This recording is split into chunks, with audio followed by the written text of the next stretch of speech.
วิดีโอไปเปิดไมค์สีดำมันนะไหนวะไหน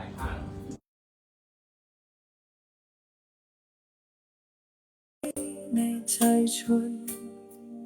จากความตั้งใจมั่นของพระเธอรักผู้เปี่ยมล้นนำพาศรัทธาทุกคนสู่ภูกามยาวแดนโรคพระในอดีตท่านนิมิตสร้างบุญญาพลิกฟื้นพื้นป่าพนาเป็นอารามตระการตาให้พบเห็นนามพระครูอภิรักษ์ชินนวงศ์หรือพระครูไทยผู้ร่มเย็นพระพุทธศาสนิกชนบำเพ็ญเจริญสติและภาวนาโอวัดป่าพุทธชินนวงศารามงามล้ำเกินคำนิยามดังแดนธรรมบนพระสุธาพญานาคราชโอบเขาใหญ่องค์มุจลินปกปักรักษา909 เมตรตระการตาเลื่องระบินคุ้มครองภัยกราบพระพุทธมหาจักรพรรดิโลกกวิวรณ์องค์ตระหง่านยิ่งใหญ่ด้วยบารมีพระครูไทยผู้สร้างไว้เป็นศูนย์รวมใจชาวพุทธมูลนิธิพุทธสุวรรณภูมิรวมล้อมรวมความศรัทธาสร้างส่วนรวมใจล้านนาให้มีที่พึ่งทางใจสูงสุดงานเผยแผ่พระศาสนาท่านทุ่มเทไม่เคยหยุดเพื่อเป็นสถานปฏิบัติวิมุตติจุดแสงสว่างกลางใจคนสัตนาคราชปกปักรักษาแดนธรรมเสียงสวดมนต์เช้าค่ำดังก้องกังวานทุกหนกุศลที่ท่านสรรสร้างยังรากลึกในใจชนเป็นบุญตาบุญกุศลที่ได้มาย่นเยือนพะเยาโอวัดป่าพุทธชินนวงศารามงามล้ำเกินคำนิยามดังแดนธรรมบนพระสุธาพญานาคราชโอบเขาใหญ่องค์มุจลินปกปักรักษา909 เมตรตระการตาเลื่องระบินคุ้มครองภัยกราบพระพุทธมหาจักรพรรดิโลกกวิวรณ์องค์ตระหง่านยิ่งใหญ่ด้วยบารมีพระครูไทยผู้สร้างไว้เป็นศูนย์รวมใจชาวพุทธกราบแทบเท้าด้วยศรัทธาพระครูอภิรักษ์ชินวงศ์เจตนารมณ์ท่านมั่นคงสืบสานธรรมตลอดไปวัดป่าพุทธชินวงศารามศูนย์รวมศรัทธาแห่งชาวไทย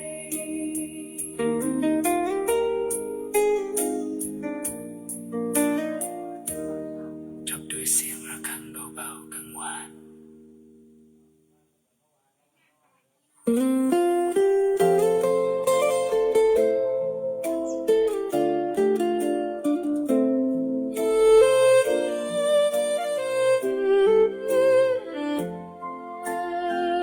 น้อมจิตกราบลงด้วยความเคารพศรัทธาวันมงคลเวียนมาศิษยานุศิษย์พร้อมใจกันจากวัด พิชยญาติการาม แสงธรรมส่องสว่างงามถึงมนต์พญานาคราชวัดป่าพุทธชินวงศาราม ดินแดนล้านนาพะเยา พระครูไทยผู้เปี่ยมด้วยความเมตตา สร้างสรรค์จันลงศาสนานำพาศิษย์ก้าวเดินไปมูลนิธิพุทธสุวรรณภูมิที่ท่านได้สืบสานเป็นศูนย์รวมแห่งศรัทธาและงานสืบทอดพระพุทธศาสตร์ยิ่งใหญ่สิริอายุวัฒนะวันเกิดพระครูไทย6 เมษายนมหามงคลชัยน้อมใจกราบวันทาน้อมมุทิตาสักการะพระครูพิรักษ์ชินวงศ์ขอพระเกียรติยศดำรงพระธรรมนำใจทุกแห่งหนขอคุณพระศรีรัตนตรัย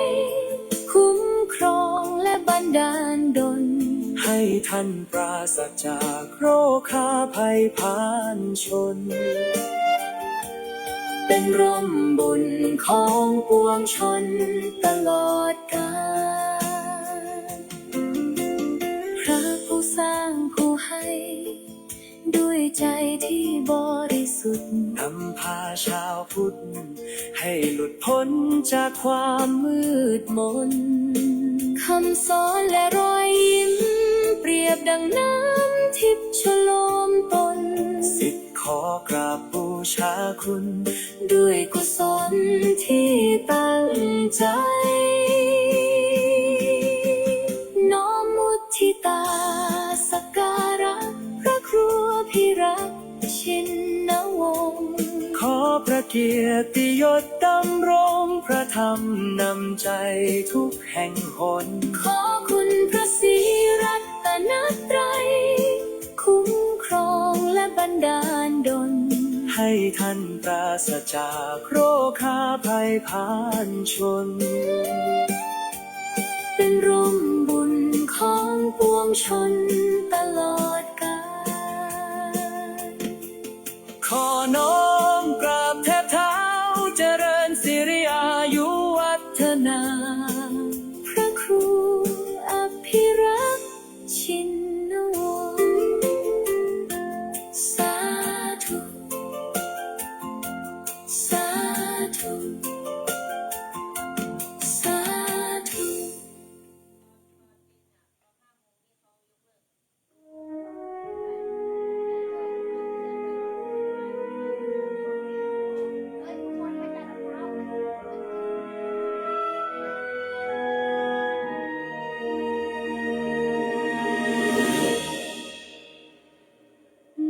ดินแดนพะเยา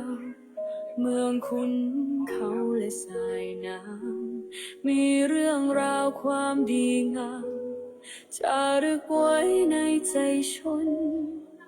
จากความตั้งใจมั่นของพระเถระผู้เปี่ยมล้น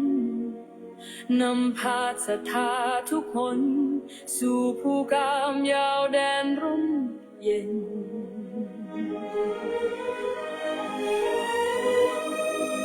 จากมนต์กำพร้าในอดีตท่านนิมิตสร้างบุญญาพลิกฟื้นพื้นป่าพนาเป็นอารามตระการตาให้พบเห็นนามพระครูพิรักษ์ชินวงศ์หรือพระครูไทยผู้ร่มเย็นพาพุทธศาสนิกชนบำเพ็ญเจริญสติและภาวนา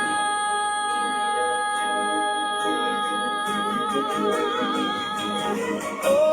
วัดป่าพุทธชินวงศารามงามล้ำเกินคำนิยามดังแดนธรรมบนพระสุธาพญานาคราชโจบเขาใหญ่ยงมุนจลินปกปักรักษา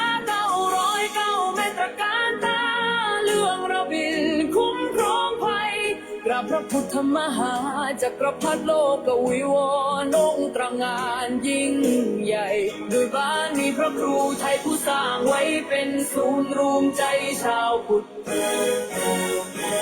มูลนิธิพุทธสุวรรณภูมิร่วมล้อมรวมความศรัทธาสร้างศูนย์รวมใจล้านนาให้มีที่พึ่งทางใจสูงสุดงานเผยแผ่ประสาทท่านทุ่มเทไม่เคยหยุดเพื่อเป็นสถานปฏิบัติวิมุตติจุดแสงสว่างกลางใจคน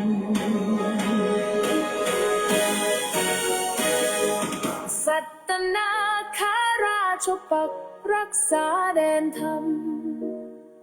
เสียงสวดมนต์เช้าคำดังก้องกังวานทุกคนกุศลที่ท่านสรรสร้างยังรากลึกในใจชนเป็นบุญตาบุญกุศลที่ได้มายนเยือนพะเยาโอ้วัดป่าพุทธชินวงศ์สรามงามล้ำเกินคำนิยาม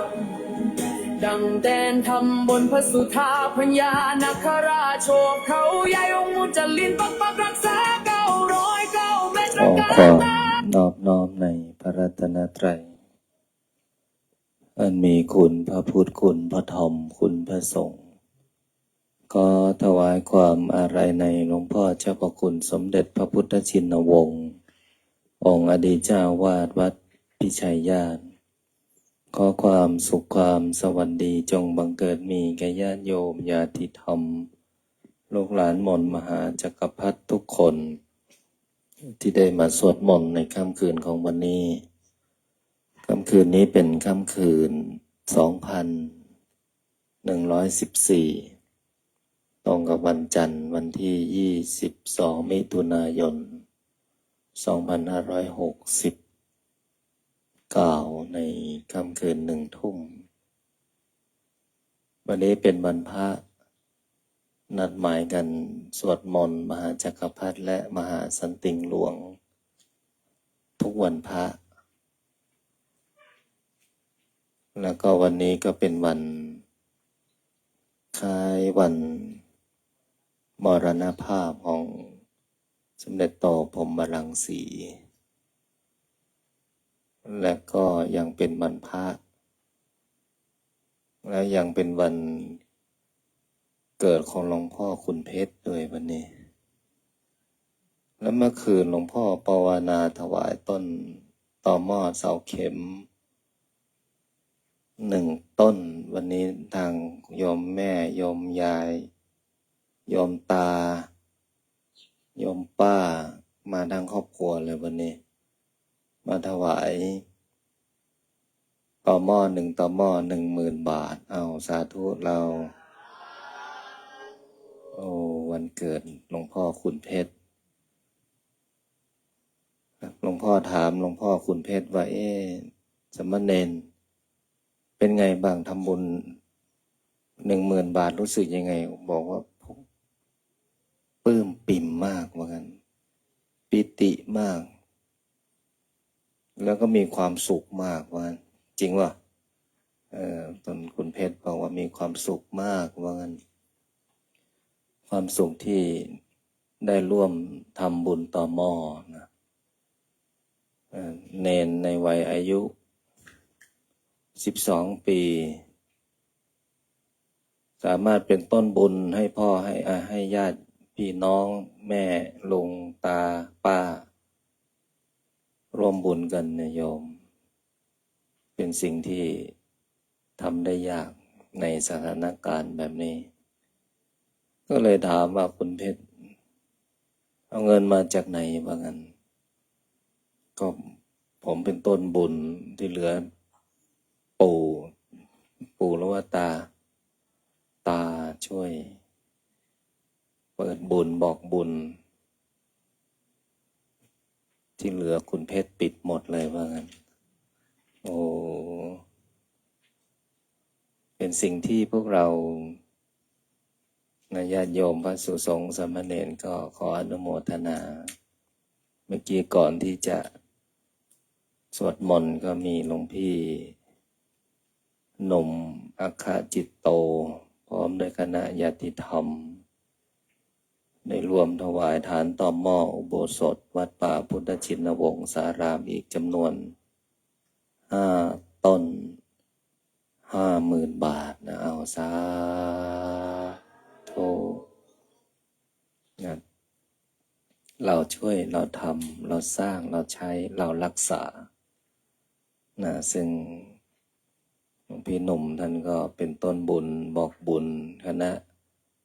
อาจารย์คดทันอาจารย์เลิฟลี่ญาติโยมสายบุญทุกท่านนะที่ได้ทราบบุญก็ได้ร่วมบุญกันวันนี้ถือว่าการเปิดบุญ7 วันทั้งฐานต่อหม้อทั้งเหล็กฐานต่อหม้อ126 ต้นเต็มไปหมดแล้วนะโยมเต็มแล้วมีโยมผู้ใจบุญโยมท่านนี้อาจารย์ก็เห็นนานเพียงครั้งเดียวพบปะกันที่วัดนี้แล้วก็สอบถามไปทางแอดมินสร้างบุญพระครูไทยก็ปิดบุญให้หมดเลย60 ประธานวันนี้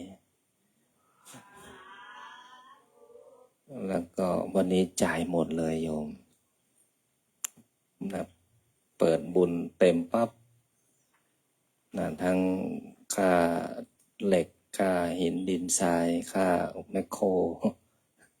เรียบร้อยจ่ายหมดครบไม่ติดไม่มีหนี้มีสินแล้วก็ขอให้ญาติโยมทุกคนที่ได้ทำบุญก็อย่าได้มีหนี้อย่าได้มีสินนะ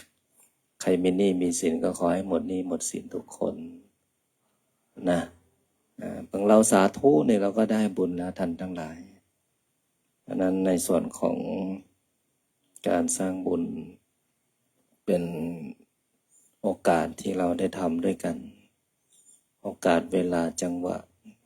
ทุกอย่างที่ปรากฏเกิดขึ้นก็เพราะว่า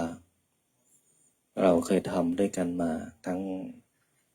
พระสงฆ์องค์เนรตลอดถึงญาติโยมทุกท่านทุกคนที่ทำบุญทุกคนถ้าเราไม่เคยทำเคยสร้างก็ไม่เคยมีดังนั้นการสร้างอุโบสถหลังนี้ก็จะอยู่คงทนคู่กับแผ่นดินกับพระพุทธศาสนาให้คงทวน 5,000 ปีหรืออาจจะมากกว่า 5,000 ปีก็จะอยู่ตลอดกับตลอดไปนะและต่อไปเมื่ออุโบสถจะเสร็จเมื่อไหร่ไม่รู้แหละอันนี้เพิ่งเริ่มต้นการปรับดินตอกเสาเข็ม336 ต้นตอกเสร็จแล้วก็เนี่ยขุดฐานต่อหม้อมาขุดเสร็จเรียบร้อยแล้วตัดหัวเสาเข็มเสร็จแล้วเดี๋ยวก็จะทำต่อหม้อละนะเหล็กก็พร้อมที่จะลงละทุกอย่างก็ตามเวลาก็ไปตามเหตุตามปัจจัยตามเวลากุศลที่พวกเราได้ร่วมกันทำตั้งแต่เริ่มต้นเมื่อต่อหม้อเสร็จจะเป็นอะไรต่อพระอาจารย์ก็ไม่รู้นะแต่พระอาจารย์ก็ต้องทำเป็นทีละเรื่องไปนะก็ขออนุโมทนาทุกคนวันนี้เป็นวันพระให้พวกเราตั้งใจและกุศลผลบุญที่พวกเราได้อนุโมทนาพระสงฆ์องค์เนรที่ได้ทำบุญเป็นเจ้าภาพทุกท่านทุกคนตลอดถึงญาติโยมญาติธรรมทุกท่านหากว่าเราไม่ได้เป็นเจ้าภาพตามที่ได้กำหนดแต่พวกเราได้ทำตามกำลังและศรัทธาและก็ได้อนุโมทนามีจิตยินดีกับบุคคลที่ได้ทำบุญเพียงแค่คำว่าสาธุยินดีในบุญเราท่านทั้งหลายก็ถือว่าเป็นผู้ที่มีส่วนในการสร้างอุโบสถหลังนี้ไปด้วยกันแล้วก็ขออนุโมทนาบุญกับญาติโยมทุกคนต่อจากนี้ขอให้พวกเราท่านทั้งหลายได้พร้อมจิตตั้งใจสวดมนต์ได้พร้อมเพียงกันพุทธังชีวิตังเมปุญเชมิธัมมังชีวิตังเมปุญเชมิสังฆังชีวิตังเมปุญเชมิพุทธังบันทามิธัม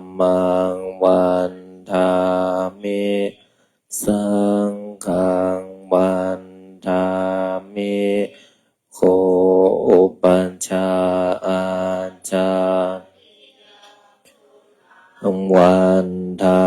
มิมาตาปิตุคุณังวันทามิปันไตสิกขาคุณังวันทามินะโมตัสสะภะคะวะโตอะระหะโตนะโมตัสสะภะคะวะโตอะระหะโตสัมมาสัมพุทธัสสะนะโมตัสสะภะคะวะโตสัมมาสัมพุทธัสสะพุทธังสรณังคัจฉา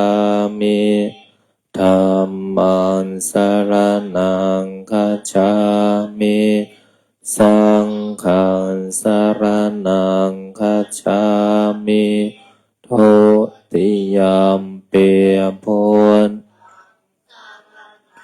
คัจฉามิทุติยัมปิธัมมัง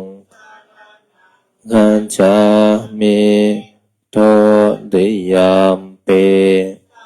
ขังสรณังคัจฉามิ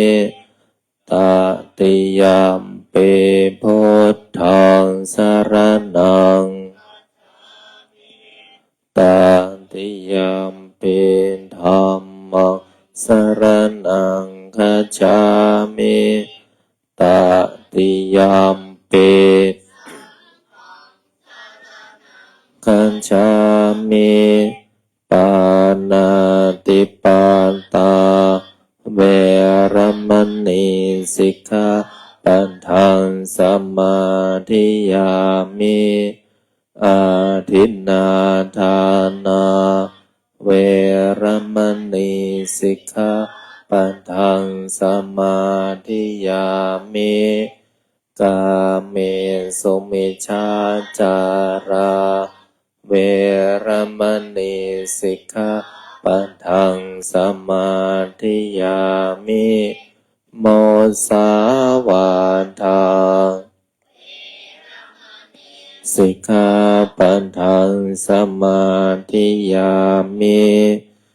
สุราเมรยามัจจาปมาทัฏฐานาเวรมณีสิกขาปัฏฐานสมาธิยามิอิมานิปัญจนิสมาธิยามิอิมานิปัญจปัฏฐานิสมาธิยามิอิมานิปัญจสมาธิยามิสิเรนะสุขติงยันติสิเรนะโภคสัมปทาสิเรนะนิพพุติงยันมิโสทะเยนะโมตัสสะภะคะวะโตสัมมาสัมพุทธัสสะนะโมตัสสะภะคะวะโตสัมมาสัมพุทธัสสะนะโมตัสสะสัมมาสัมพุทธัสสะพุทธังอาราธนานังกะโรมิธัมมังอาราธนานังกะโรมิสังฆังอาราธนานังกะโรมินะโมโพธิสัตว์โตอาคันติมายาอิติภะคะวะนะโมโพธิสัตว์โตอาคันติมายาอิติภะคะวะนะโมโพธิสัตว์โต อิติภะคะวานะโมโพธิสัตว์โตพรหมปัญโยนะโมโพธิสัตว์โตนะโมโพธิสัตว์โตพรหมปัญโยนะโอโทโสโมหจิตเตนะทัสสมิงปาปะกะโตมายากรรมธรรมเมกันตังโทสัพพะปะปังวินาสันโตโยนโทโสโมหันจิตเตนันธรรมสมิงปาปะกะโตมายากรรมธรรมเมกันตังโทสัพพะปะปังวินาสันโตโยนโทโสโมหันจิตเตนาสังกัสสมิงปะปะกะโตมายากรรมธรรมเม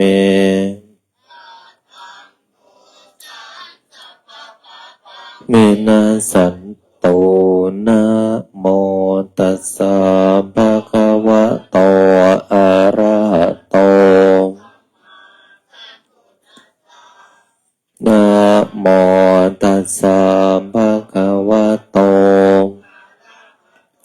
สัมมาสัมพุทธัสสะนะโมตัสสะภะคะวะโตอะระหะโตสัมมาสัมพุทธัสสะโมพุทธายะพระพุทธไตรรัตนญาณมณีโนภาลานสิสหัสสสุธรรมาพุทโธธรรมโมสังโฆยะถาพุทโมนาพุทธบูชาธรรมบูชาสังฆบูชา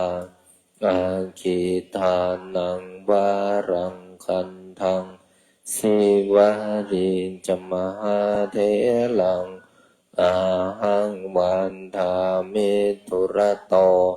อาหังวันทามิธาตุโยอาหังวันทามิสัพพโตพุทธานธรรมสังฆปูญเชมินะโมพุทธายะพระพุทธไตรรัตนญาณมณีโนภารัตสิสหัสสสุธรรมาพุทโธธรรมโมสังโฆยะถาพุทโมนาพุทธบูชาธรรมบูชาสังฆบูชาอาคิทานังวารังคันทังสิวาริจมหาเถลังอาหังวันทามิทุระโตอาหังวันทามิธาตุโยอาหังวันทามิสัพพโตพุทธานธรรมสังฆปูญเชมินะโมพุทธายะพระพุทธไตรรัตนญาณมณีโนภาลันสิสหัสสสุธรรมาพุทโธธรรมโมสังโฆยะถาพุทโมนาพุทธบูชาธรรมบูชาสังฆบูชาอาคิทานังวารังคันทัง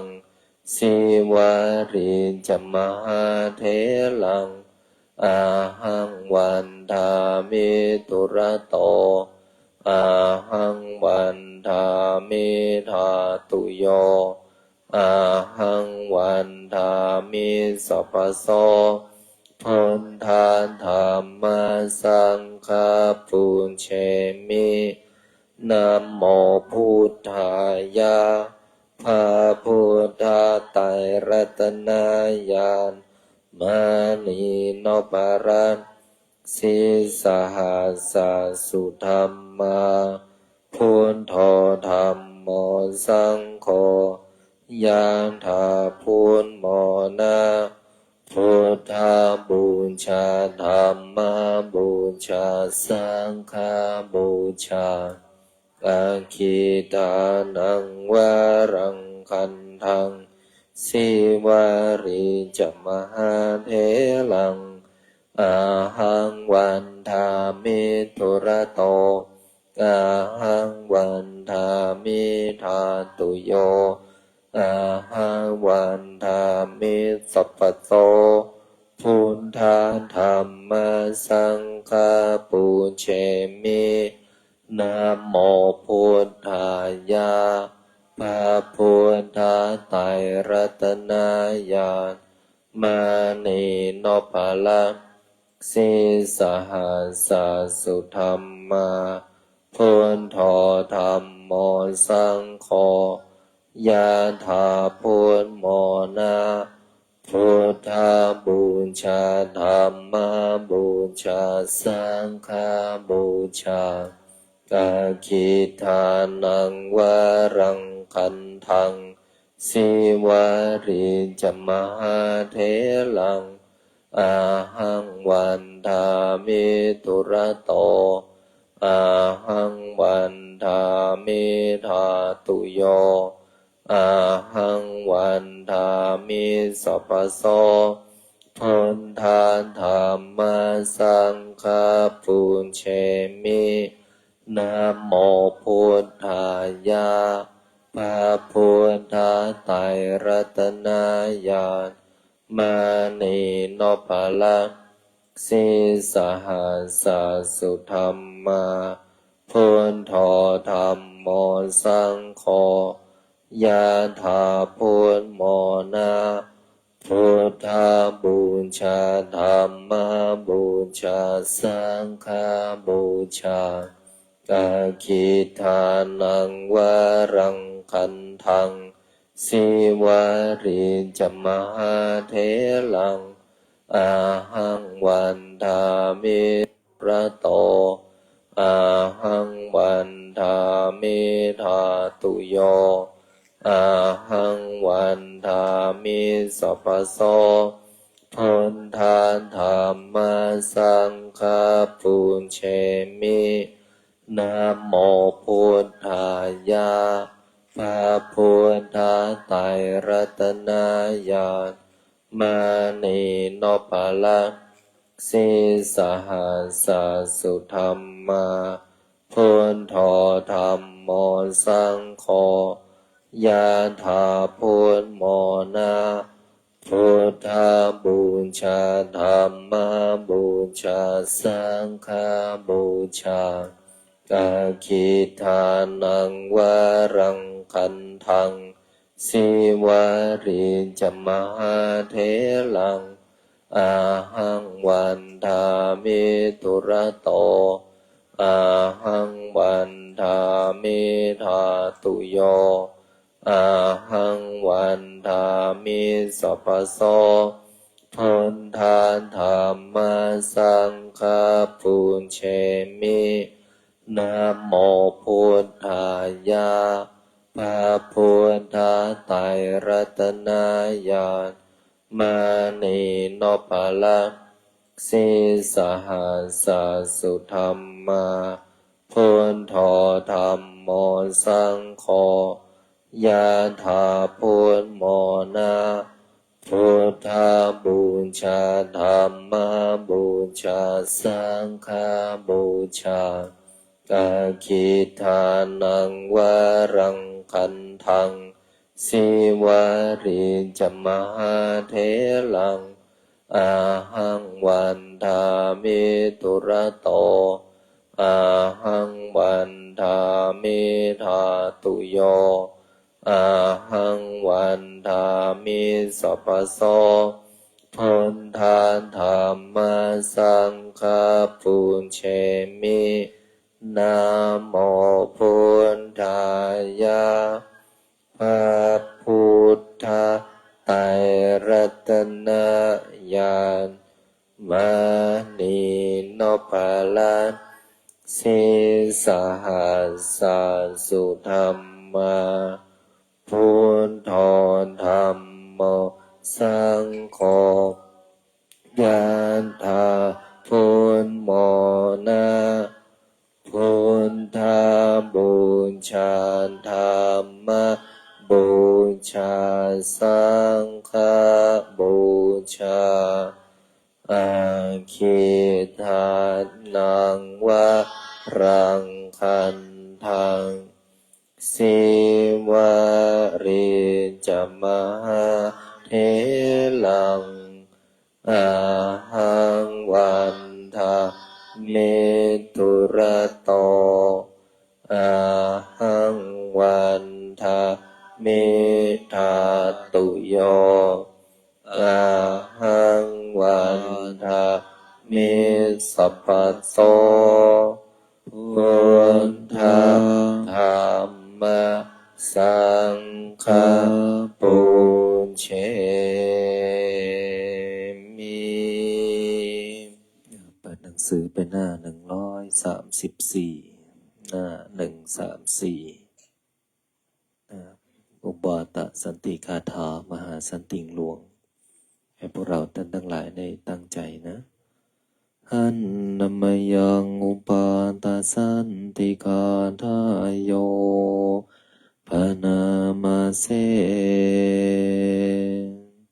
สุทโธทาโสอายังคัมโมโลกาทังจินนาเทสิโตมหาสันติคารโรเกสัพพะสัมปติทายะโกสัพพุปะโตปัสสัมมโนปุตตยะคานิวาระโนอาการมัจจุสัมมโนโสกโรคาวินาสโนปะราชกะปะมัทธโนรัญโยวิชยวัฏโนสัพพานิตะอะโรสันโต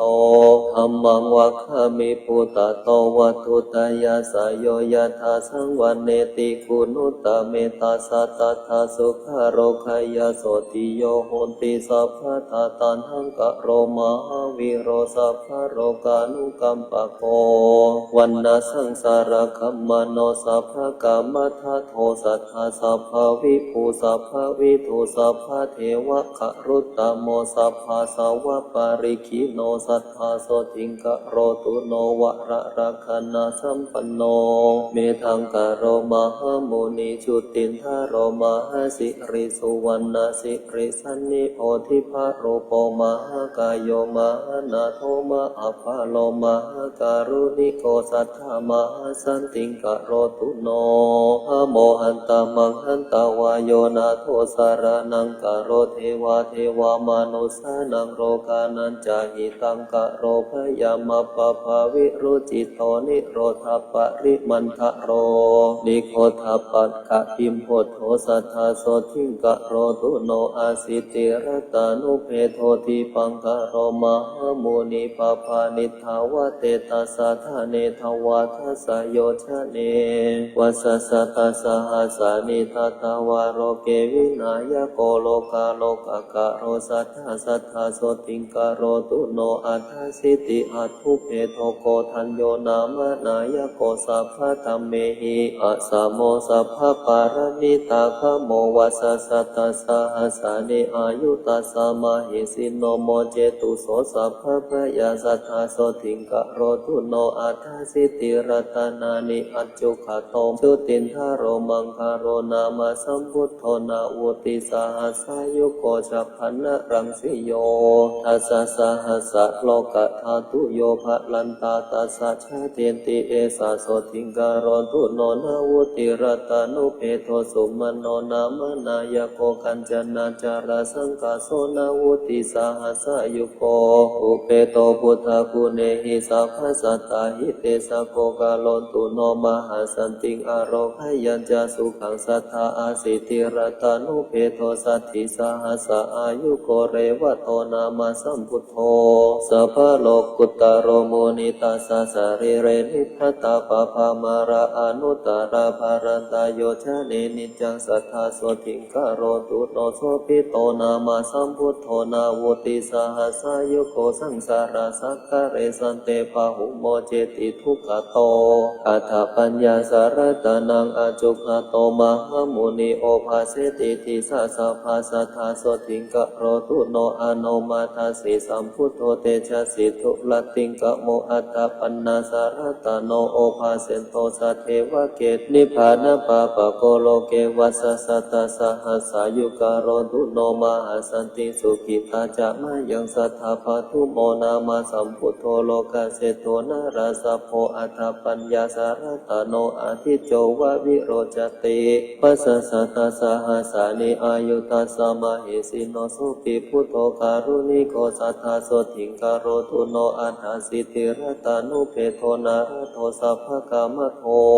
นิรันตรังทิวารติโยชนะภรเตปะภานาวุติวัสสะหัสสานิทัตตวารโรเกวินายโกโมเจติทุกขโตสันเตโสปิโสถิงคโรตุโนอัฏฐปันนาสารตโนปะทุมุตตโรมหามุนิตัสสะปะกติการังสีภรันติทวาตัสสะโยชะเนวัสสะตัสสะหัสสานิทัตตวารโรเกมตันทะโทโมเจติพันธนาสัตเตโสปิปะเรตุโนสัทธาอัฏฐสิทธิรัตนานิอจุขโตมหามุนิสุเมโทนามาสัมพุทโธนาวุติสหัสสายุโกตัสสะปะกติการังสีภารันติโยชนะสัทธาปะเรตุโนสัทธาพุทโธพะเยหิวิวิเทหิจาปัญญาสารตานุเปโทสุชาโตนามนายโกหิมวันโนมหาวิโรมหาตมวิโนทโนนาวุติวัสสะหัสสานิอายุตัสสะมหิสิโนโสปิพุทโธการุณิโกสัทธาโสถิงคโรตุโนอาสิติรัตานุเปโทปิยตัสสิมหามุนีนาวุติวัสสะหัสสานิทัตตวารโรกขณายโกโสปิสัพพะพุโนเปโตสัพพะโรคาสุขปะโตสัพพะโตสังวินาเสนโตสัพพังโสถิงคโรตุโนอาสิติรัตานุเปโทอัฏฐตัสสินาราสโพวัสสะสัตตสหัสสานิโรเกอัฏฐสินายโกตัสสะภะคะติการังสีภรันติโยชนะสัทธานิรันตรังทิวารติงนาโทโสถิงคโรตุโนธรรมตัสสิจะสัมพุทโธอาสิติหัตถมุขโตอติโรจติเตเชนะสัทเทวสุรมานุเสวัสสะสัตตสหัสสานิทัตตวารโรเกมหายโสสัพพสัตเตปโมเจติพยารักตุโนสัทธาสิทธาโตนามาสัมพุทโธสัทธิรัตนามุขโตติภาเวโสติชนะโกสัตตสหัสสะอายุโกสังสาราสังขารโรเกสันตาริตวาสัทเทวเกนิพพาเปสิจาโสสัทธาสัทธาโสติงกโรตุโนสัทธิรัตานุเปโตติโสโรกขณายโกอนุปโมอาสัติโสอัตุโรอุตตโมชิโนวัสสะสัตตสหัสสานิอายุตัสสะมหิสิโนอโรคยัญจามหาสุขังโหตุโนตัสสะเตจัสสะอัฏฐปันนาสารตโนปุโสโรกขณายโกชนะพุชังวิโพเทนโตนิพพาเป็นโตสัทเทวเกนาวุติวัสสะสหัสสานิทัตตวารโรเกมหายโสอุทธรันโตปะหุสัตเตสัทธาโสถิงคโรตุโนอาสิติรัตานุเปโทเวปัสสิโรคณายโกปปานิภาวเตตัสสะสัมมันตาสัตตโยชะเนโสปิเทวมนุสานังพันธนาปาริโมจเยอสิติสหัสสายุโกนาโทโสถิงคโรตุโนสัตตติหัตถมุเปโทสิขีนาเมสนายโกปปานิภาวเตตัสสะสัมมันตาโยชนะตเยโสปิอตุรโยสัมพุทโธสัตตติสหัสสายุโกกโรตุโนมหาสันติสุขิตาจะมะยังสัทธาเวสาภูนามาสัมพุทโธเหมารูปัสสมมุปะโมสัทธิรัตนามุเปโทสัทธิจะสหัสสายุโกภามะเทวมนุเสหินาคาสุรทิเจหิวาโกชิโตปิสัทธานาโทสัทธาโสติงคโรตุโนตาริสารันตานุเปโทกาคุสันโทมหามุนิตาสกายานิจารันติปภาทวาทัสสโยชเนจตาริสาสหัสสานิตัสสะอายุอนุตตโรกโรตุโสสัทธานาโทอายุสุขังหรัญจโนโกนาคัมมนะสัมพุทโตติสหัตถสมุขโตติสวัสสะสหัสสานิอายุตัสสะมหิสิโนธรรมะมะเตนะตเปตาเทวส สังฆสุราระเยมาหิตาเรจะชนะตังสัทธาโสถิงการโรตุโนกัสสะโปนามาสัมพุทโธธรรมราชาปะพังการโรวิสัติหาธามุเพโทวิสัสสหัสสะอายุโกอนุปโมสัมมาสัมโมเทวาสัทธาอนุตตโรกาโรตุโนมหัสสันติงอโรคยัญจเชยังสัทธาอัฏฐาราสหัสทุเพโทโคตโมสักขยวัฏฐานโนสัพพัญโยสัพพติระโกสัพพโรกาสุขปโทสัมพุทโธสัพพธรรมานังภะเกหิภาคยวายุโตวิชาจารณะสัมปันโนโสทยาโรคยังทัตถาตุโนอาปาติตาจะสัมพุทธาอเนกสัตตโพธิโยสัพพโรกามปิญญายาสัพพสัตตานุกัมปิโนสัพพเวระพยาติตาสัพพโรกาสุขปทาสัพพโตสังวินาเสตาสัพพโสทิงกะโรตุโนอนาคเตจะสัมพุทโธเมตตโยเทวะโพจิโตมหิติโกมหาเทโวมหาสันติงกะโรตุโนสัพเพปัญเจขสัมพุทธานิโรธาชานโกวิโทนิราระยานิลาสังกะอัปปมายามหิสโยโทเรปิวินัยเยติสาวะสัมปตาตังคะเนนะเตสันติติกะภะเรกตวาสัทธาสันติงกะโรตุโนสวากาตตาติสัมปันโนธัมโมสัพปะริยติโกสังสารสัคคารโรเกตาเรติชินโพจาโรกิเรจจารวิตาสิวิสุโตพุทธเสวิโตนิพพานะคัมมโนสันโตสัทธาโสทิงกะโรตุโนสิราธิโกนะสัมปันโนสังโฆมะขะภะเรติโตชิตินคริโยชิตาภาโปทักขินโยอนุตตโรอนาสาวปาริสุทโธนิลาสะโสภวะภเวนิพพานะโคจารชันโตสัทธาโสทิงกะโรตุโนอัญญตโกทัญญทิโรรัตัญญูนังอโคอาหุธัมมาจักขาภิสัมมาโยสัทธาโสทิงกะโรตุโนวะปะทิโรมหปัญโยมหตัมมวิโนทโนมหสันติกะโรโรเกมหสันติกะโรตุโนพัทธิโยปัตตสิโรจาทักขินโยอนุตตโรโรกัตถจาริโตทิโรสัทธาโสทิงกะโรตุโนมหนะโมมหปัญโยมหธัมมวิทุสุตโตมหยินาสาวทิโรมหสันติกะโรตุโนอาจาจิทิโรมหปัญโยจิตาปารโรจิตินทริโยจิตาปัญจติโกโรเกสัทธาโสทิงกะโรตุโนอนุบุพิกาทังสุตตวายโสเอกขมานาโสอาคาธรรมมนุปโตโสทยาโรคยังทัตถาตุโนจตวาทิกาจปัญญาสัทธิราคีหิสหายกาปตวานาปารมังสันติงสัทธาโสทิงกะโรตุโนเยติงสาภัทวะกิยารูเปนาตุระวันนิโนหินาสวาวสิปุตตาเตกะโรตุอนามยังอุรุเวราคัสสะโปวิมหาบริสานะมุตตโมทาปิโตอาคาธานามิสัทธาโสทิงกะโรตุโนโยนาทิกาสัพพะเทโรปุญญเกโตอนุตตโรสะสังโฆศิระสัมปันโนสัทธาโสทิงกะโรตุโนธัมมปัจจาริโตสันโต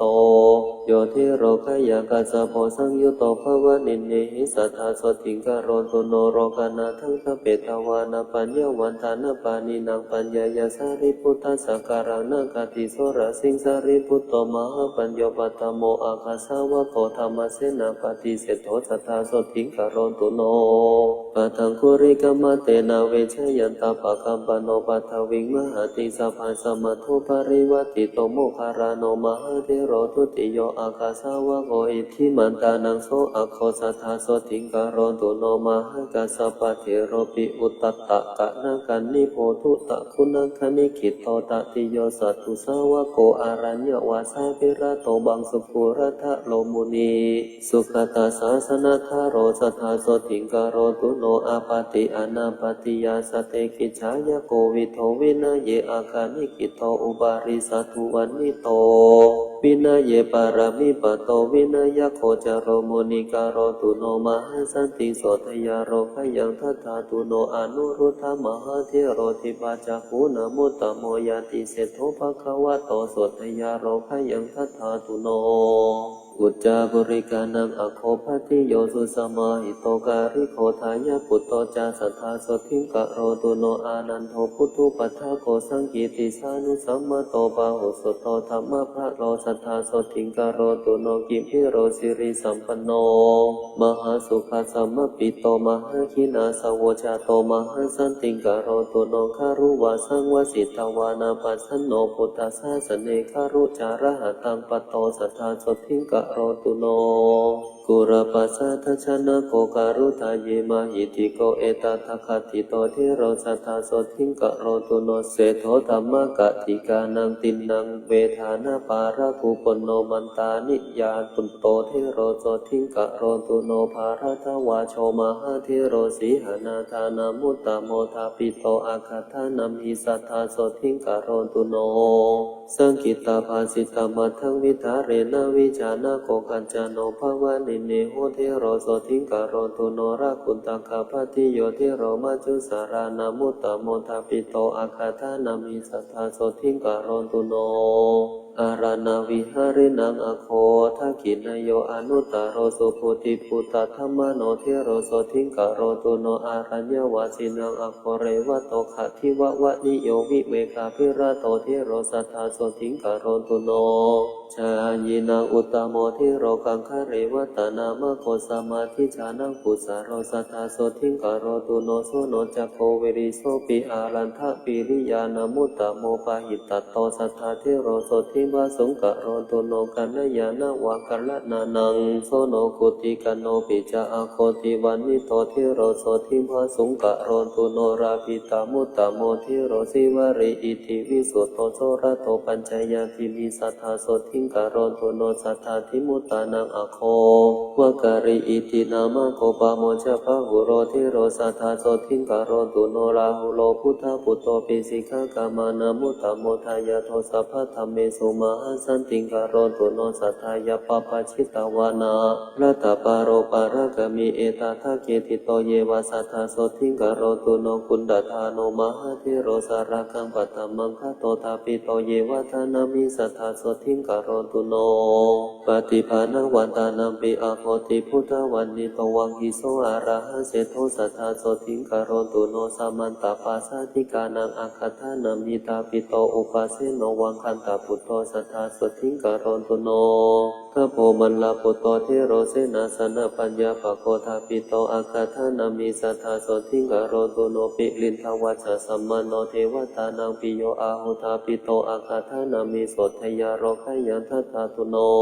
อาหิโยตารุจิริโยกิปะปิญญานามุตตโมกะโรตุโนมหาสันติงอาโรคยันจะจยันสัทธากุมาราคัสสะปะเทโรจิตตปะทินามุตตโมมิจฉาวิตาคุปะเชโทสัทธาโสทิงกะโรตุโน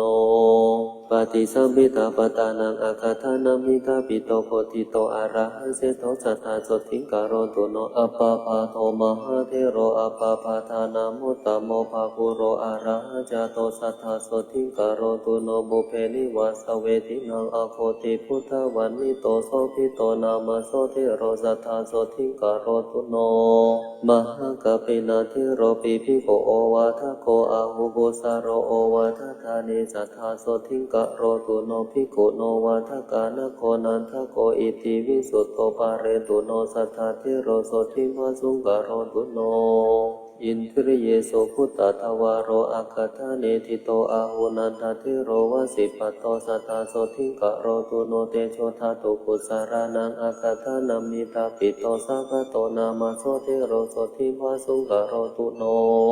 สัญญาวิวัตตปุสโรปทานโนภาวนาระโตพุทธสิโสมหาปันโทมหาสันติงกะโรตุโนจุระปัฏฐกัตเทโรปิมโนมายาภินิมมิโตทาปิโตอาคาธานัมหิสัทธาโสทิงกะโรตุโนปฏิภาณยกานังตุอาคาธานัมหิทาปิโตราโทเทโรมหาโสทิงกะโรตุโนอานามะยังโรกจิวรธารานังภิกขุนังอุตตโมอาหุโมคาราชมหาเทโรมหาสันติงกะโรตุโนวิมาโรวิมาราปัญโยสุโรโปสุสัมมาหิโตราโชนาริมปติขันเทมหาสันติงกะโรตุโน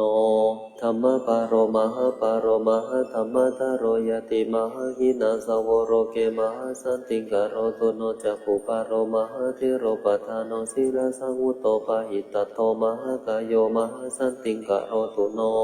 สัพพเวระพยติโตนาระโตอาสาวะกายโยมหาสันติกะโรโรเกสัทธาโสทิงกะโรตุโนพุทธบูชายานิระโตจินาปฏิปรายโนสัทธมสาวะโนเทโรสัทธาโสทิงกะโรตุโนปัจฉิมภวะสัมปัตโตโคตโมภาวนาระ โทราคะขยมโนปัตโตสัทธาโสทิงกโรตุโนเสนาสเนสุสปายังรัตชานาสมาราภิโคขิโกพุทธภาชายันโตสัทธาโสทิงกโรตุโนพุทเทปัสสนมานะโสสุปาหุปัญชริกโตขินาสโววสิปุโตมหาสันติงกโรตุโนวิปัสสนายปัสสุโตวริโยสุสมาหิโต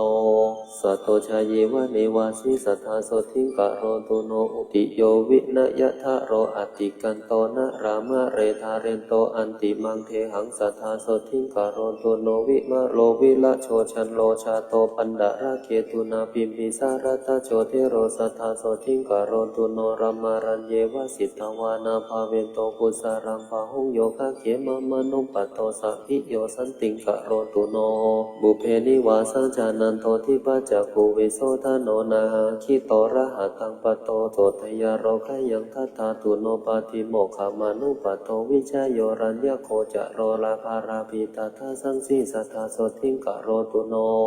ตัณหาจตังวิจเตตวาวะเตตวานังวิปัสสนังสังขารกิโตมหาเทโรมหาสันติงกโรตุโนอารัญญวาสาภิระโตภาวะเนติสมุหะโตธัมมานังปารามิปัตโตอุตตโรปาตุโนภยาบุเพบุญญาณิกตวานะบุพโยคังสมาราภิอุสสะโพระหะตังปโตสัทธาโสทิงกโรตุโนสมาปฏิสัมมาปันโนชระปิญโยมหิทธิโกสิวะโกพุทธชายันโตสัทธาโสทิงกโรตุโนสัตตาริยทะโนเทโรทะนิโยธัมมาสะคะโรวันนาสังสะคะละมะโนสัทธาโสทิงกโรตุโนปัญจขันเทปริญญายภาวะยิตาวานะนิพุติงปัตตวานะปะระมังสันติงโพสิโยปาตุโนภยาอุปาณิสยสัมปันโนอุจฉโยพุทธมามะโคโรกัตถปัสสุโตทิโรสัทธาโสทิงกโรตุโนพุทธปัสสะทะสัมปันโนปะภัจจิจินนาสาสเนสัญชโยนามาโสทิโรสัทธาโสทิงกโรตุโนมารัญชโยมหาเทโรรามณโยมหิทธิโกนิพพานานินนาจิตโตโสสัทธาโสทิงกโรตุโนโอโภปะปัญจปุญญัญจาวิติวัตโตอานาสาววิราธิโรระหะปัตโตสัทธาโสทิงกโรตุโนปุณณมาสัมมหาเทโรปังสุขุรัตโรยติบุภากินจาวิติกัตตวามหาสันติงกโรตุโนปัญจชินโนปัญจชาโหปัญจจุตตวิภาวโนปัญจชินโนปัญจชาโหปัญจจุตตวิภาวโนปัญจสังขติโคเทโรสัทธาโสทิงกโรตุโนบุเพราคังวิจาเรนโตชินาปฏิปารายโนเอราตาสิริโสวังสัทธาโรสัทธาโสทิงกโรตุโนปัญจุปันนานิอาภโยนิการตินาติชีวิเตอาสิโตโสมหาเทโรมหาสันติงกโรตุโนวิวัตตานิสัยเยบุญเยกัตตวาสัมพุทธปฏิมากุลเทโรระหะปัตโตมหาสันติงกโรตุโนวิปัสสิธรรมทายาโทเทโรนิโคทนามโกนิพพานนาคัมมานาสันติโทสัทธาสันติงกโรตุโนติโสวิชาอนุปัตโตสุขันโทนามโสระหะสัพพะปะปาริคิโนสัทธาโสทิงกโรตุโนนันทิโยสัทธาสัมปันโนจิตตคิเลโสมหาเทโรอภิญญาปารามิปัตโตสัทธาโสทิงกโรตุโนกิเลสาชาปิตาเยนะจินะธัมมะนะเตนะโสกัมมาระปุตตะวิมะโรสัทธาโสทิงกโรตุโนเทวโรกามานุเสสุอนุพุตตวาวิพุติโยติสัทเทโรมหาภูโตมหาสันติงกโรตุโนสุวิมุตโตมหานาโคติหิวังเกหิมุตตะโคสุมังคโรมหาเทโรมหาสันติงกโรตุโนนิลาทโรนิลาสาโสมาราคิราวิโสทโนวิเวคาภิระโตพุตโตสัทธาโสทิงกโรตุโนภาวิเวคามานุปัตโตสิกิริมานันทนามะโคภาเวนโตกุสเรธัมเมสัทธาโสทิงกโรตุโนพุทธศาสนามาระโตสมิทธิภาวนาระโตสมิทธิคุณาสัมปันโนสัทธาโสทิงกโรตุโนอาราธิตะชิโนสันโตโสติเทโรมหาราหวิมุตโตสัพพสังสาราสัทธาโสทิงกโรตุโนเสนาสานานิปันนานิเสวันโตชานามาราภิชาราภิญโยมหาจุนโทสัทธาโสทิงกโรตุโน จันนเทโรสหชาโตสุนันโตชินาสาสานังโยคะเขมามนุปัตโตสัทธาโสทิงกโรตุโนเมขิโยพุทธุปัฏฐาโกชินาปฏิปรายะโนมิชาวิตาคุปเชโทสัทธาโสทิงกโรตุโนอุปาวานโนมหาเทโรมหากายโยมหาระหะมหิติโกมหาเทโชสัทธาโสทิงกโรตุโนสังกิจโจโจรัตถมโนสัพพะสังโยชนะกายโยปาเรตุโนสัพพะพยาโสทยาโรพยังทัตถาตุโนปัญหาพยาการาเนเชโกเมตตาจานาระโตยติโสภาโคปายาสัมปันโนสัทธาโสทิงกโรตุโนเกตาสัมปติสัมปัตโตวัตตมโนวัสโสตินาสุมโนอาระหะจาโตสัทธาโสทิงกโรตุโนปิโยเทวมนุสานังสานุเทโรภาหุสุตโตเมตตาชายิตโมคาติสัทธาโสทิงกโรตุโนโยจามุเพกตังปาปังกุสาเรนะพิธิยติอังคุริปาโรโสเทโรสัทธาโสทิงกโรตุโนวิปัสสนาทุรายเปเทระสัมมาทายานิกาคินาสวามหาเตชะมหาตมวิโนทนาชานิกาชานิกาเยปิธรรมาภิสัมมายาทะโยสัพเพโสทิงสัทธาเทนตุชยามาโรขยมายุโนรัตัญญูนังภิกขุนีนังโคตมีชินนามาตุชาตปิตาอาคาธานามิสัทธาโสทิงกโรตุโนมหาปัญญานามคัตถาเทมาเทริติปากตาสาวิกาพุทธเศรษฐาสาสัทธาโสทิงกโรตุโนเทริอุปาลวันนาจะอิทธิมันตินามุตตมะสาวิกาพุทธเศรษฐาสาสัทธาโสทิงกโรตุโนวินัยทารีนังอาคาปตาจารติวิสุตตาตปิตาอาคาธานามิสัทธาโสทิงกโรตุโนธรรมกติกะภวราธรรมทินนาติมามิกาตปิตาอาคาธานามิสัทธาโสทิงกโรตุโนชายิกานังภิกขุนีนังนันทาเทเรตินาเมสาอัคคธาเนติตาอาหุสัทธาโสทิงกโรตุโนอารักขวิริยานังอาคาโสนาเทเรติมามิกาตปิตาตัทธาธานามิสัทธาโสทิงกโรตุโนทิปัจจโกกานังอาคาภาหุระอิติวิสุตตาวิสุทธนยะนาสาปิสัทธาโสทิงกโรตุโนคุณดะละเกสีภิกขุเนกิปาปิญญาณมุตตมาทาปิตาเยวะทานามิสัทธาโสทิงกโรตุโนเทริภัตตกาเปรานิบุพชาติมนุสาริตาสังเยวะภิกขุนีนาอาคาโสทิงกโรตุโนเทริตุภัตตกัจจานามหาปิญญาณมุตตมาชิเนนาสุขทุกขังสาสัทธาโสทิงกโรตุโนโรคาจีวรธารินังอาคาคิสาปิโคตมิถาปิตาอากาธานามิสัทธาโสทิงกโรตุโนสิงคารมาตาภิกขุนีสัทธาทิมุตตานามุตตมากโรตุโนมหาสันติงอโรคยัญจาสุขังสัทธาอัญญาภิกขุนิโยสัพพานานาคุณตราภาหูปาเรตุโนสัพพะพยาโสกะโรคาทิสัมภวาโสตาปันนาทโยเสขาสัทธาปัญญาศิลาธิกาภาคโสกิเรสัตหานาสัทธาโสทิงกโรตุโนสุมาโนสุมานาจาโรอาวาวาเรระปัตตาโกจัมปโยมุจารินโทจักขัมภะโรพุสคิสาโรการนาโคมหังคาโรสังขปาโรมะหุทาโรมานิกันโทมานิอาคินันทนาโคปันนันทโกวรุโนทัตตาระโทจักกุงคุริโลปาราลาโกจิตระนาโคมหาวีโรจักยาปุตโตจวาสุกิกันหโคตโมพุสคินโทอักขิทุมาสิโคตถาจุโรทโรอาหิชโตนาคาเอลาปัททโยอาสิวิสาโพราวิสาเยสเพนยะนาวุธาจารทวาธารทวาปปัตยะนาทิจารากโรตุโนมหาโสทิงอายุมาโรคิยันสัทธานิชามตันหิตาเปตาอุจุสันติจารโรมะกามังสัพปินดาทโยเปตาเปตาเวมานิกาทโยปาเรตุโนสัพพะพยาสัทธาเตสุขิโนสัทธาเยปหาราทัสัมภราภรยาสุรคนาชเยเวปัจจิจาสุรคนาจันทาสุรคนาทโยสัพเพเตปิมหาเตชาภูตยขานิวารณากโรตุโนมหาโสทิงอโรคยัญจาชยันสัทธาเยยคาสัทธาสหสาภุมากาปิลาวัตุกาอิทิมันโตชุติมันโตวันนวันโตยะสัสสิโนสัพเพติสารนายคามเหสขาชุตินทารกโรตุโนมหาโสทิงอโรคยัญจาชยันสัทธาชาสหัสสาหิมวัตตายขานันตวันนิโนพุทธบูชายานิรตาสัทธาโสทิงกโรตุโนสัตตาคิลาติสหัสสายขานิราธิวันนิโนนานาปภายาสัมปันนาสัทธาโสทิงกโรตุโนเวสามิตาปัญจสัตตายขานันตวันนิโนอิทิมันโตชุติมัน วันโตวันนาวันโตยะสสิโนโมทนานาอภิงกามงสัทธาสดทิงการโรตุโนคุมพิโลราชาคังหิโกเวปุลสานิเวสนังพิญโยนาสัทธาสหสังยะขานังปายิโลปายติโสยะเกหิปาริวารโรสัทธาสดทิงการโรตุโน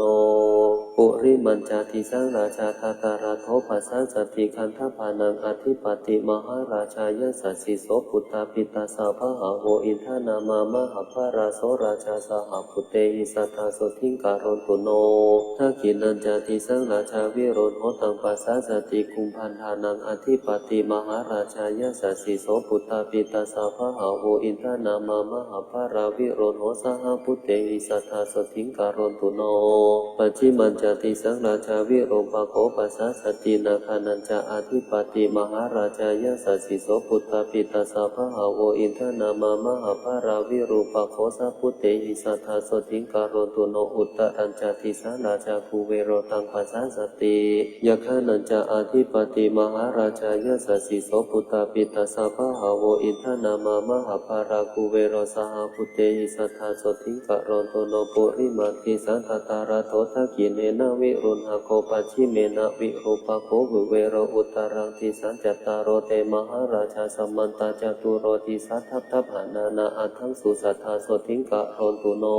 เตสังมายาวิโนทัสสะอาคุงวัญจานิกาสัทธามายาภูเอนดูวิตุจาวิตุโตสหจันทโนกามาเสโทจักขินดุมันดุนิมันดุจาปนาโทโอปมัญโยจเทวาสุโตจมัตตริจิตตเสโนจักขันธโพนะโรราชาสเนสะโอวาโรปัญจสิโกเจวติมภารุสุเรยวัสสะเอเตจันเยจาราชาโนขันธภาจามหาภารามโมทมานาสัทธาสดทิงโนคารนตุอนามยังมหาตานาคาสานาคาเวสาราสหตังจักกัมภารสัตตาราชาปิเมลุปาทัสสิตาภรายามุนาทัตตารัตถจัสสเพนาคายะสัสสิโนเอลาวโนมหานาโคโนคารนตุอนามยังมหิติกาสุปันนาเยนาคาราเชมหาภเรกเหตวาชินเกเตวาปะคันทิงโสนเพภราเตพุทธสารนาสเพโสทิงการนตุโนสัทธาปัทถพยาโพจเตโชจาวายโยเทวามหิติกาอุปจาเรนะนิปตาสัทธาสดทิงการนตุโนวารุณาวารณาเทวาโสโมจยสาสาสหาเมตตาการุณิกาสัพเพสัทธาสดทิงการนตุโนปันนาเสโยชนายาเมวิมาเนรัตนามาเยติโตตเมวิหันตวานาสุเรโยสดทิงการนตุโนจันโทสิตกโรโรเกปภายุชาริโตทโยมหันตคารวิทังสีสัทธาสดทิงการนตุโนเวนดุจาสหชิเทวะอาสามาจตุเวยามาจันทสุปานิสาเทวะเทวาสุเนยนิสิตาพุทธสามามกาสเพสัทธาสดทิงการนตุโนนักขตานิปุระขตาวะเทวามันทวราหากาสโกปุริมทาโทเสโทสัทธาสดทิงการนตุโนมหันตาสหภูเทวาชารมกิสิขาริวะอริทกาจะโรชาจะอุมาบุพานิวาสิโนวรุณาสหธรรมจะอสุตาจะอเนชกาสุรยรุจิราเทวาเทวาวาสวะเนสิโนทัสเสเตทัสสัทธากายสัทธาสดทิงการนตุโนสัมมานามหาสัมมานามานุสัมมานุสุตตมากิปดาปัทโทสิกาเทวาเทวามโนปัทโทสิกาอัฏฐปิหารโยเทวาเทวาโรหิตวาสิโนปาราคามหาปาราคาสัพเพเทวายาสัสสิโนทัสเสเตทัสสัทธากายสัทธาสดทิงการนตุโนสุขการัมปะอารุณาอาคุงเวคานาสสหะโอทาตะไคหาปะโมคะอาคุงเทวาวิจักนาสัทธามันตาหารกจามิสักกจายาสัสสิโนทานายังอาคาปัญจุโนโยติสาสาวะพิวาสติทัสเสเตทัสสัทธากายสัพเพนานาตวันนิโนอิทิมันโตชุติมันโตวันนาวันโตยาสัสสิโนโมทามานาชินทานาสัทธาสดทิงการนตุโนโรคาธาตุสหเสสุทัสสเววะสัมมันตโตเทวาทโยปานาคนาสัทธาสดทิงการนตุโนเขมิยากักถกายาจะโชตินามามหิทธิการามพิตการามเศรษฐาสัทธาสดทิงการนตุโนชรัตถาจะทรัตทันเยเทวากาขัตถกาทโยยะคะขันธภกุมมันดาปิสาจาเยมโหราคาเมตตาจิตตาจะสัพเพเตสดทิภาสุงกะโรนตุโนตาวะติงสาจะเยเทวายามาเทวามหิทธิกาตุสิตาจะมหาเทวานิมานารติโนมาลาวาสวัติสุรติโนสัพเพเทวาส วาสวาพุทธบูชายานิรัตตาสัทธาโสทิงกะโรตุโนภัมมโนปาริสัชชาจะเยจะภัมมะปุโรหิตามหาภัมมาจะสัพเพเตปัฏฐามาชานะสันติโนเมตตาวิหาริโนสันตาสัมพุทธัสสะปรายนาคารตุโนมหันโสทิงเสกขาปุถุชนา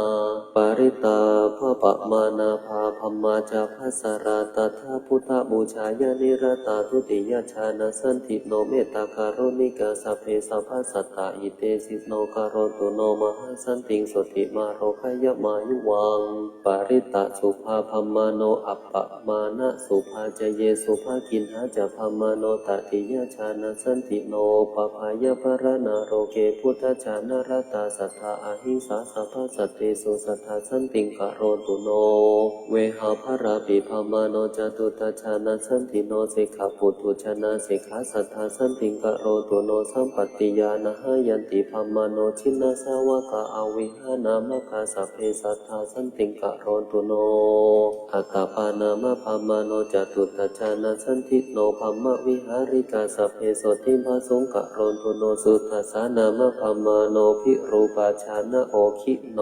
อปุนาคมนาคาเมสันติงภาสงกะโรตุโนภัมมะวิหารสัมปันนาชินะภัตติปรายนาภัมมาโนสุทัสสินามาสัทธาโสทิงกะโรตุโนอากานิทาจะภัมมาโนเชธาสัพพะกุเนหิจาปะหินาภวานิเนหาสัทธาโสทิงกะโรตุโนปัทธมารูปะภัมมาโนสัพพะรูปะวิลาคิโนชินะปฏิรัตถาสัพเพสัทธาโสทิงกะโรตุโนตุติยรูปะภัมมาโนหิทาจนะวิราคิโนชินะปฏิรัตถาสัพเพสัทธาโสทิงกะโรตุโนตติยรูปะภัมมาโนหิทาจนะวิราคิโนชินะปฏิรัตถาสัพเพสัทธาโสทิงกะโรตุโนจตุทารูปะภัมมาโนหิทาจนะวิราคิโนชินะปฏิรัตถาสัพเพสัทธาโสทิงกะโรตุโนเวเทหิปะระโคยเนชัมพุทิเปกุโรมิจาเทวายะคาปิสาเยหิสัทธิวิจาทราทโยอากาสัทธาจะภัมมาโนจาราทาจันตริกาชาทวิปะหาทโยเยสัทธาสัทธาโสทิงกะโรตุโนมารเสนาวิคาตาสาชินาสาสุขาชายิโนเตโชภเรนามหาตาสัทธามังคารมัตุโนนานาคุณวิจิตาสารูปกายาสาสาตุโนสัพพะเทวมนุสานังมาราพันนาปิโมจิโนเมตตาภเรนามหาตาสัทธามังคารมัตุโนสัพพัญญุตาทิกายาสาธรรมกายาสาสัตุโน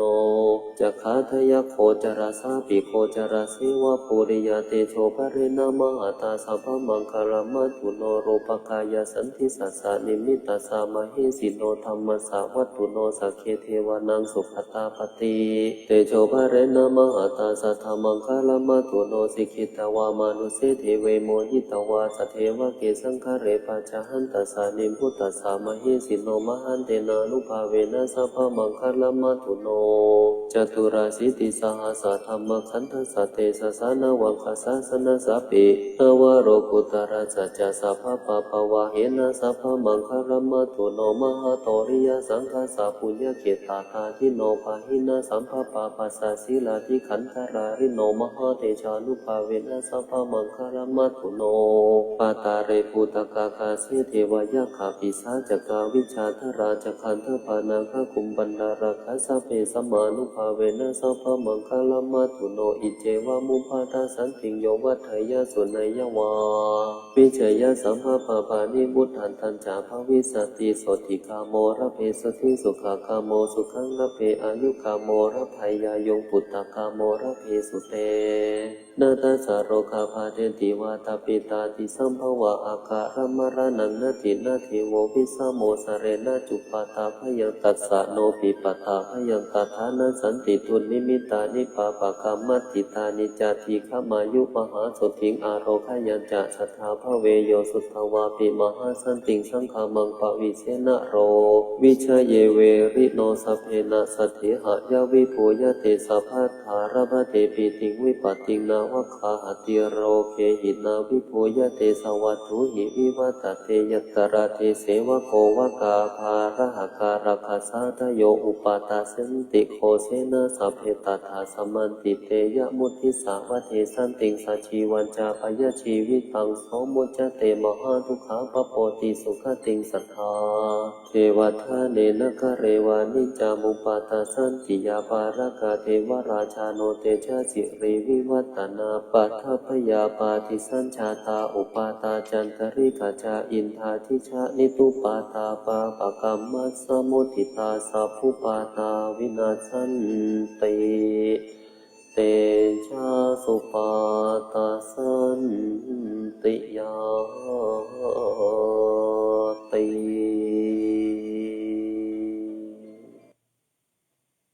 โสทต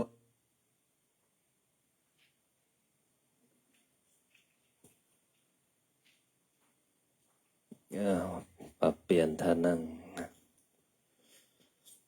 เข้าสู่การทำสมาธิตั้งตัวให้ตรงตัวตรงหน้าตรงหลังตรงคอตรงเท้าขวาทับเท้าซ้ายมือขวาทับมือซ้ายหลับตาลงหายใจเข้าลึกๆหายใจออกยาวๆ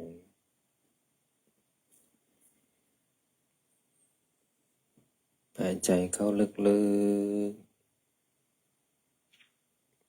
หายใจออกยาวๆวางจิตให้สบายไม่เพ่งไม่เก่งมีสติอยู่ที่ลมหายใจหายใจเข้าพุทหายใจออกโท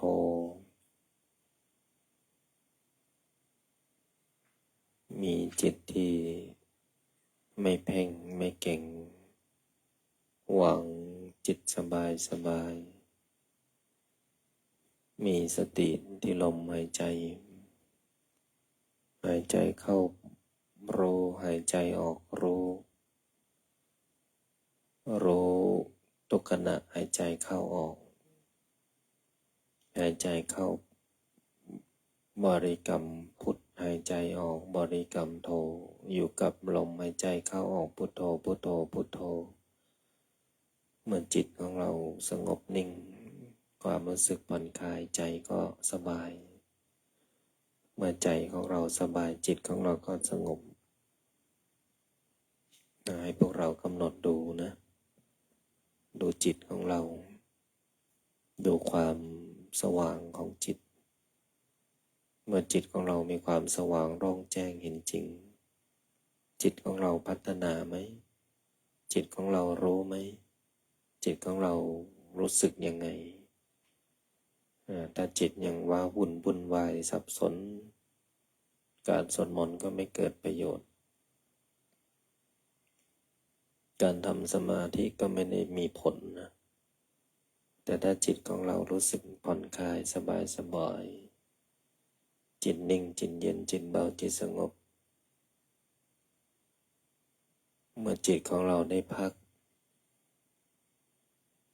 จิตของเราก็มีกำลังเมื่อจิตของเรามีกำลังเราก็จะรู้สึกถึงพลังงานที่อยู่รอบข้างตลอดถึงพลังงานอาณาเขตบริเวณแห่งนี้ความสว่างของตัวเราความสว่างของจิตแผ่ออกไปให้กับดวงจิตทุกดวงวิญญาณทั้งหลายผู้ที่มีความเกี่ยวเนื่องเกี่ยวข้องวันนี้เป็นวันพระดวงจิตใดที่ยังมีความเกี่ยวเนื่องเกี่ยวข้องกับพวกเราที่ติดตามตลอดถึงบุคคลใดที่เป็นที่รักของพวกเรามีพ่อมีแม่ทั้งมีชีวิตไม่มีชีวิตเราก็แผ่ด้วยกำลังบุญเมื่อกำลังเราไม่พอก็ขอกำลังพ่อแม่ครูบาอาจารย์มีหลวงปู่ดูเป็นต้นที่พวกเราสวดมนต์มาจักรพรรดิ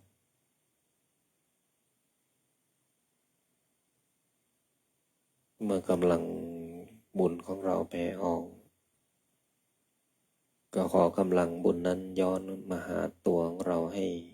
มีแต่เรื่องราวดีๆสิ่งดีๆคนดีเข้ามาคนไม่ดีอย่าเข้ามาใกล้สิ่งดีเข้ามาสิ่งไม่ดีก็จะเข้ามาใกล้เหมือนที่พวกเราแผ่เมตตาทุกคืน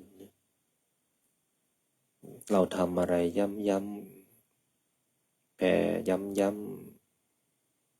นะจนเป็นเรื่องปกตินะจิตใจของเราก็เหมือนกันถ้าเราได้ชำระล้างทุกวันมันก็จะสว่างสงบสะอาดจิตมันก็นิ่งเหมือนเราล้างอารมณ์ทั้งวันเรารับอารมณ์มากระทบหูตาความรู้สึกอยู่ที่ใจเมื่อเรารับมากๆมันก็ไม่ไหวนะแบกความรู้สึกมากก็ไม่ได้ไม่ไหวจิตของเรามันก็มีขอบเขตมีความรู้สึกรับไหวไม่ไหวมันก็เราเท่านั้นรู้ตัวเองนะแต่ถ้าเราสวดมนต์ทำสมาธิทุกวันทุกคืนเนี่ยจะเป็นพลังให้กันนะเราสวดมนต์เลย30-40 คนที่อยู่ข้างในเนี่ยตลอดถึงญาติโยมที่สวดมนต์อยู่ที่บ้านนะเขาเรียกว่ากำลังบุญมันหมุนเวียนไปหาพวกเราทุกคนอาจารย์ทำบุญอะไรมันก็เวียนวนเวียนเข้าไปหาพวกเราทุกคนนะเงินพลังงานเป็นพลังงานที่พวกเราได้สร้างกำลังขึ้นด้วยมนต์มาจักรพรรดิก็ดีมาสันติงก็ดีที่สำคัญก็คือกำลังแห่งสมาธิถ้าพวกเราฝึกบ่อยๆทำบ่อยๆความสงบมันก็เกิดขึ้นภายในเมื่อความสงบมันเกิดขึ้นปิติความสุขความอิ่มเอิบความร่าเริงเบิกบานใจปรากฏเกิดขึ้นมันก็จะอิ่มเรียกว่าอิ่มใจสุขใจแล้วก็มีความสุขใจที่ได้สวดมนต์ได้ทำสมาธิเพราะเราได้เข้าใจจิตของเราแล้วก็ล้างอารมณ์ของเรา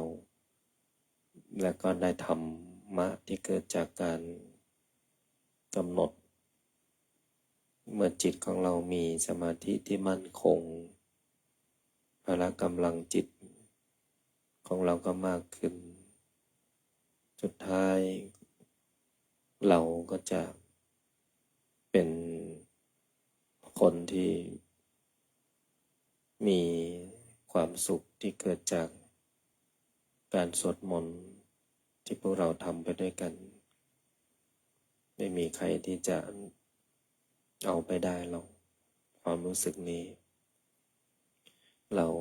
ตอนนั้นนะที่จะเป็นคนที่ได้ความรู้สึกที่ดีการสวดมนต์ทำสมาธิเป็นสิ่งที่เราท่านทั้งหลายทำแล้วมีกำลังจิตนะเมื่อจิตของเราดีทุกอย่างก็ดีเองนะให้พวกเราท่านทั้งหลายกำหนดจิตสบายไม่เข่งไม่เครียดไม่เพ่งไม่เก่งจิตผ่อนคลายวางอารมณ์ให้เบายิ่งเบามากเท่าไหร่ยิ่งสงบมากเท่านั้นแต่ถ้าอารมณ์หนักมันก็ไม่เกิดผลดีต่อจิตใจถ้าอารมณ์ไม่ดีมันก็ส่งผลไม่ดีต่อจิตใจสิ่งใดที่มากระทบทั้งดีไม่ดีก็รับแบบมีสติแล้วก็ให้พละกำลังจิตเคลียร์พลังงานเมื่อเราทำสมาธิด้วยกันพลังงานเป็นหนึ่งเดียวกันจิตของเราก็เชื่อมไปหากันโยงไปหากันความรู้สึกก็เป็นหนึ่งเดียวกันนะขอให้พวกเราท่านทั้งหลายได้กำหนด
พอ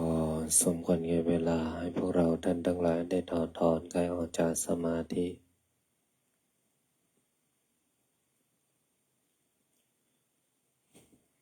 ตั้งใจแผ่เมตตากรวดน้ำบทพลิกชีวิตตั้งนะโมพร้อมกัน3 จบนะโมตัสสะภะคะวะโตอะระหะโตสัมมาสัมพุทธัสสะนะโมตัสสะภะคะวะโตอะระหะโตสัมมาสัมพุทธัสสะนะโมตัสสะ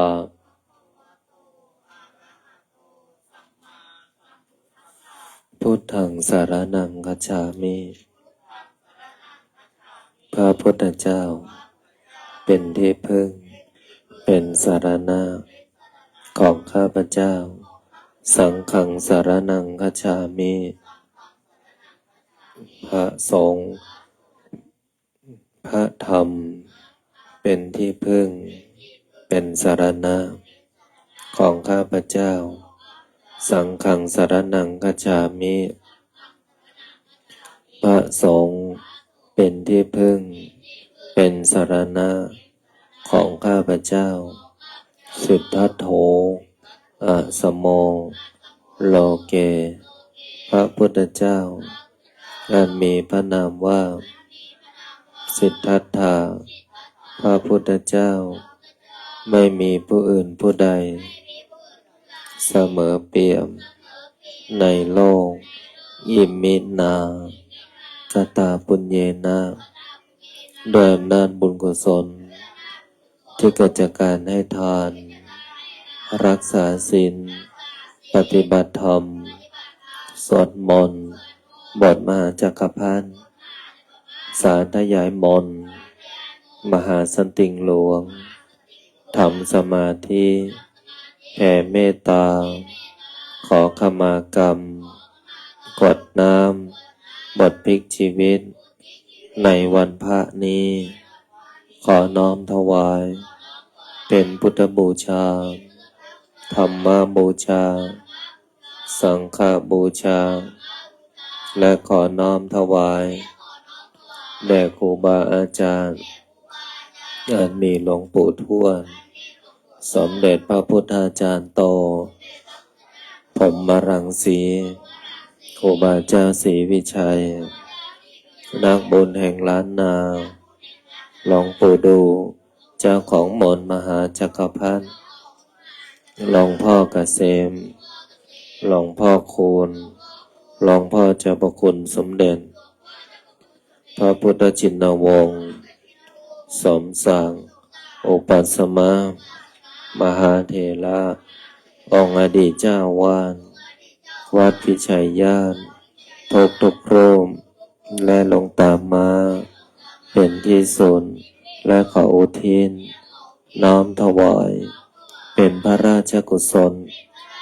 แด่ดวงทิพย์วิญญาณ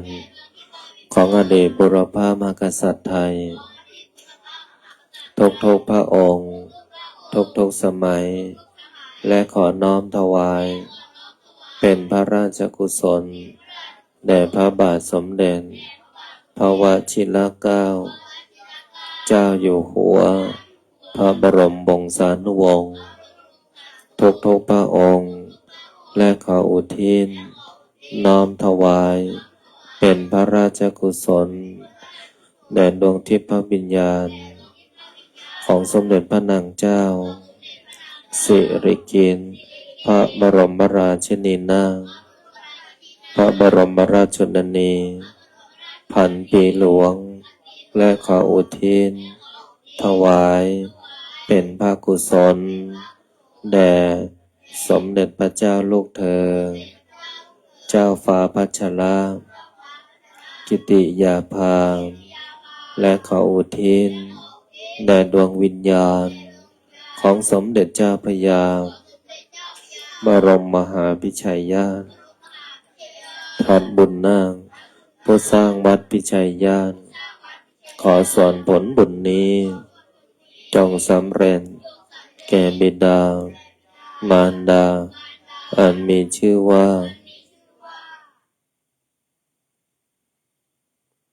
ข ขอให้บิดามารดาของข้าพเจ้าจงมีแต่ความสุขขอส่วนผลบุญนี้จงสำเร็จแก่ครูอุปัชฌาย์อาจารย์ญาติพี่น้องทั้งหลายเจ้ากรรมนายเวรทั้งหลายเจ้าที่เจ้าทางเจ้าที่ที่บ้านเจ้าที่ที่ทำงานเจ้าที่ที่วัดพิชัยญาติเจ้าที่ที่วัดป่าพุทธชินวงศารามเทวดาประจำกายของข้าพเจ้าเทวดา16ชั้นฟ้า15ชั้นดิน14ใต้บาดาลเปรตทั้งหลายสรรพสัตว์ทั้งหลายมากมายไม่มีประมาณทั้ง31ภูมิพระแม่ธรณีพระแม่คงคาแม่พระเพิงแม่พระพายแม่พระโพธิ์ศพท้าวจตุโลกบาลทั้งสี่ท้าววิรูปังท้าววิรุฬหงส์ท้าวทัตตรสท้าวเวสสุวรรณผู้เป็นใหญ่ในทิศทั้งสี่พระสยามเทวาธิราชเจ้าเหล่าพญาครุฑทั้งหลายเหล่าพญานาคทั้งหลายทั้งสี่ตระกูลนาคาธิบดีทั้ง9พระองค์สัตตนาคราชพญามุจรินวิรูปักโขนาคาธิบดีองค์ย่านพเกศนาคินีการนาคราชวาสุกีนาคราชพระแม่โสมาศรีวิกานาคเทวีพญาธุมสิกีนาคราชพญานาคกวานพะเยาพญาสุวรรณนาคราชเราพญานาคทั้งหลายณสถานที่แห่งนี้เราพญางูทั้งหลายองค์พญางูเผือกณสถานที่แห่งนี้ขอท่านทั้งหลายจงมีส่วนในบุญขอส่วนผลบุญนี้จงเป็นบุญต่อบุญเป็นทรัพย์ต่อทรัพย์เป็นสมบัติต่อสมบัติเป็นบารมีต่อบารมีเป็นอำนาจต่ออำนาจเป็นยศต่อยศให้ข้าพเจ้าทั้งหลายได้มีมหาสมบัติเอาไว้ทำทานไม่รู้จักสิ้นไม่รู้จักหมดตั้งแต่แรกเกิดจนสิ้นอายุไขหากแม้นว่าสิ้นอายุไขไปแล้วขอให้ได้ไปเกิดบนภพภูมิที่ดีบนโลกสวรรค์หากแม้นว่าจะกลับมาเกิดขอให้ได้เกิดพบพระพุทธศาสนาในยุคของพระศรีอริยเมตไตรขอให้ได้เกิดในตระกูลสัมมาทิฏฐิเป็นตระกูลเศรษฐีขอให้ได้ที่สุดแห่งรูปสมบัติทรัพย์สมบัติคุณสมบัติสวรรค์สมบัตินิพพานสมบัติจงบังเกิดมีแก่ข้าพเจ้าการมีชื่อว่าขอให้ดวงจิตของข้าพเจ้าจงเป็นดวงจิตที่ผ่องใสปราศจากความทุกข์ความโลภความโกรธความหลงความชั่วแม้เล็กน้อยอย่าได้พูดอย่าได้คิดอย่าได้ทำให้ได้ทำแต่คุณงามความดีตราบหมดสิ้นอายุไขจะเดินทางไปทิศหนตำบลใดในทิศทั้งสี่จงมีแต่คนรักจงมีแต่คนเมตตาจงมีแต่คนอุปถัมภ์คนดีจงเข้ามาคนไม่ดีจงออกไปสิ่งดีๆจงเข้ามาสิ่งไม่ดีอย่าเข้ามาใกล้ขอให้ข้าพเจ้าจงเป็นผู้เจริญทั้งทางโลกและทางธรรมเจริญด้วยอายุวันนะสุขะภะระสติสมาธิและปัญญา จงบังเกิดมีแก่ข้าพเจ้าอันมีชื่อว่ากายกรรมวจีกรรมมโนกรรมกรรมมันใดที่ข้าพเจ้าได้ผิดพลาดล่วงเกินต่อพระรัตนตรัยอันมีพระพุทธพระธรรมพระสงฆ์ด้วยการกระทำก็ดีด้วยคำพูดก็ดีด้วยความคิดก็ดีกรรมมันใดที่ข้าพเจ้าได้จับจ้วงล่วงเกินต่อสถาบันพระมหากษัตริย์กรรมมันใดที่ข้าพเจ้าได้ผิดพลาดล่วงเกินต่อแผ่นดินกรรมมันใดที่ข้าพเจ้าได้ผิดพลาดล่วงเกินต่อบิดามารดาครูอุปัชฌาย์อาจารย์คำสาบานใดๆคำสาปแช่งใดๆตั้งแต่หนหลังจนถึงปัจจุบันจำได้ก็ดีจำไม่ได้ก็ดีขอโทษนั้นขอกรรมนั้นอย่าส่งผลต่อชีวิตต่อการงานต่อการเงินต่อบริวารต่อสุขภาพของข้าพเจ้าขอส่วนผลบุญนี้จงสำเร็จแก่ท่านที่รู้จักก็ดีไม่รู้จักก็ดีเอ่ยนามก็ดีไม่ได้เอ่ยนามก็ดีนึกได้ก็ดีนึกไม่ได้ก็ดีจำได้ก็ดีจำไม่ได้ก็ดีขอท่านทั้งหลายจงมีส่วนในบุญขอให้คำอธิษฐานจิตกรวดน้ำขอขมากรรมบทพลิกชีวิตในค่ำคืนนี้จงมีฤทธิ์มีเดชมีอานุภาพทันตาเห็นติดตัวตามข้าพเจ้าไปทุกภพทุกชาติตราบกระทั่งเข้าสู่พระนิพพานนิพพานะปัจจโยโหตุตั้งใจกรวดน้ำในบทอิมินาอิมินาบุญญากรรมเมนะโอปัจจายโกโนตราจาร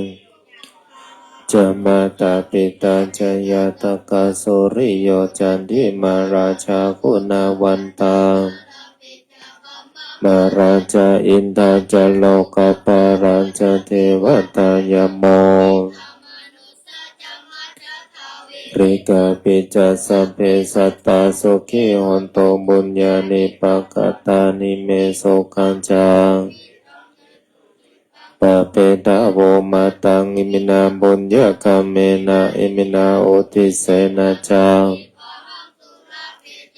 ตานุปาทานาเจทานาเยสันตาเนหินาธัมมานาสันโตสัมปทาเยวายาตาจาโตเจตังสติปัญญาสันเนโควิริยามินามาราระพันโตจาวิริเยสุเมพุทธาติปาวารโรนาโทธัมโมนาโทวาลุตตโมตาโลมะมันเตโสตมานุภาเวนะมาโรโตมาสัมเพพุทธาสัมเพธัมสัมเพสังฆัมปะลัมปันตามปันจยามปารังอรหันตานันจะเตเจนาราพันธามิสัมปัสสะสัมเพพุทธสัมเพธัมมาสัมเพสังฆัมปะลัมปันตาปันปะลังอรหันตานันจะเตเจนารังพันธามิสัมปัสสะสัมเพพุทธสัมเพธัมมา สัพเพสังพลัมปันตามปัญเจกานันจะยังจะเป็นเช่นนาราคามปันมิสัมปัสโสพุทธังทิฏฐามิธัมมังอทิฏฐามิสังฆังอทิฏฐามิขออำนาจบุญกุศลที่เกิดจากการสวดมนต์บทมหาจักรพรรดิสาธยายมนต์บทมหาสันติงหลวงทำสมาธิแผ่เมตตาขอขมากรรมกวนน้ำบทพลิกชีวิตในวันพระนี้ บุญใดกุศลใดที่สำเร็จแล้วจงประสิทธิประทานพรให้ลูกหลานหม่นมหาจักรพรรดิตลอดถึงญาติโยมทุกท่านทุกคนในสรายอิ่มบุญแห่งนี้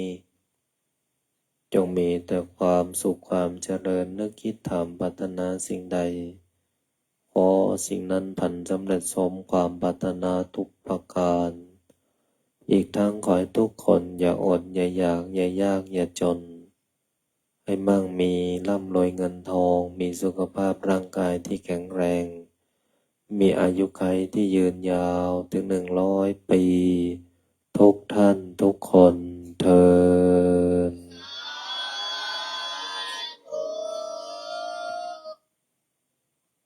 ฝันดีทุกคนบุญรักษาเทวดาคุ้มครองพบกันใหม่พรุ่งนี้นะ1 ทุ่มณสถานที่แห่งนี้กราบลาพระรัตนตรัยได้พร้อมเพรียงกันอะระหังสัมมาสัมพุทโธภะคะวาพุทธังภะคะวัน